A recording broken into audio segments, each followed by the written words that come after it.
नाज़रीन, cadet college पीटारो में 59 वालदेन जे दिहाड़े जी शानदार तकरीब को मुनक़िद कई वई, जंहिंमें सामूंडी फ़ौज जे सरबराह एडमिरल अमजद न्याज़ी ख़ास मेहमान तौर शिरकत कई। तकरीब दौरान कैडेट कॉलेज जे शागिर्दनि पारां परेड, हार्स राइडिंग ऐं ॿियनि सेशन्स में हिस्सो वरितो वियो। जाम शोरे खां रिपोर्ट करे रहियो आहे रहीम बख्श बलोच।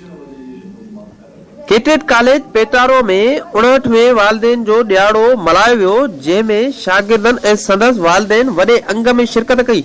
तकरीब में पाकिस्तान बहरिया जो सरबराह एडमिरल अमजद न्याज़ी मेहमान ख़ास तौर शिरकत कई। वालदेन जे ॾियारे वारे तकरीब में शागिर्दनि पारां परेडिंग, हॉर्स राइडिंग समेत ॿियनि सेशननि में हिस्सो वठी फन जो मुज़ाहिरो कयो। तकरीब खे ख़िताब कंदे मोहम्मद अमजद न्याज़ी चयो त कैडेट कॉलेज में कैडेटनि जे किरदार साज़ी ऐं बहितरीन तालीम लाइ कयल कोशिशूं साराह जोगियूं आहिनि। कैडेट कॉलेज पिटारो में पेरेंट्स डे का दिन है, जिसमें हमारे कैडेट एडमिरल मोहम्मद अमजद खान न्याज़ी भी तशरीफ लाए और हमारे काफ़ी पेरेंट्स और उनके गेस्ट।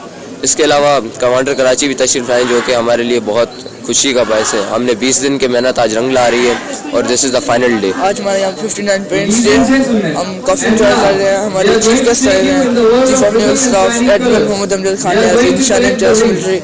हम उनके लिए यहाँ पे परेड वगैरह हमने किया। अभी पीटी शो चल रहा है, हम पीटी शो एंजॉय कर रहे हैं। तकरीबन हमने 20 दिन से ये प्रैक्टिस शुरू की हुई थी और आज वो दिन आ गया है, तो हम इंशाल्लाह अपना ख्वाब पूरा करेंगे। अॼु पहिरें ते जीअं मूंखे अवॉर्ड मिलियो आहे, बेस्ट स्पोर्ट्समैन अवॉर्ड मिलियो आहे। पूरनि 5 सालनि जी महिनत खे कैलकुलेट करे उन खां ही रिज़ल्ट कढंदा आहियूं, उन में असांजो नालो आहे। इहा असां फ़ख्र था महसूस कयूं। पंहिंजे वालदेन वारनि जे लाइ ख़ुशीअ जो ॾियारो आहे, पंहिंजे पेरेंट्स जे लाइ ख़ुशीअ जो ॾियारो आहे, उस्तादनि जे लाइ ख़ुशी जो ॾियारो आहे, असांजा अज़ीज़ मिट माइट सभिनि जे लाइ हिकिड़ो ख़ुशीअ जो ॾियारो। के हवाले से मैं ये बताना चाहता हूँ कि ये जो आज हुआ है, इनमें हमारी बहुत मेहनत करी है।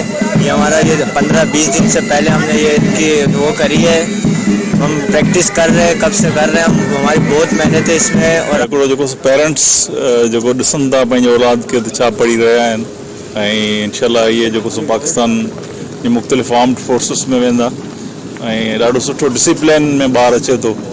जेको आम स्कूलनि में डिसिप्लिन न आहे, उहो हिननि इंस्टीट्यूशन्स में डिसिप्लिन में अचे थो। ॿार जेको सो फ्यूचर जे लाइ ॿार खे तयारु कयो थो वञे।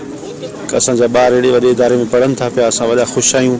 और जेको तरीक़ेकार डिस्पेंसन ॾिठोसीं असां हिते, इंशाल्लाह अल्लाह कंदो इहा चीज़ जेका बरक़रार रहंदी। असां ख़ुशि आहियूं ॾाढा कि असांजा छोकिरा इन इदारे में पढ़नि था, इंशाल्लाह निकिरी करे पाकिस्तान ऐं मुल्क जी ख़िदमत कंदा। तकरीब में शिरकत कंदड़ मेहमाननि पारां कैडेटनि जे फनी सलाहियतुनि खे भरपूर नमूने सां साराहियो वियो। कैमरामैन वज़ीर अली नोआणी सां गॾु रहीम बख्श बलोच, धरती टीवी न्यूज़, जामशोरो।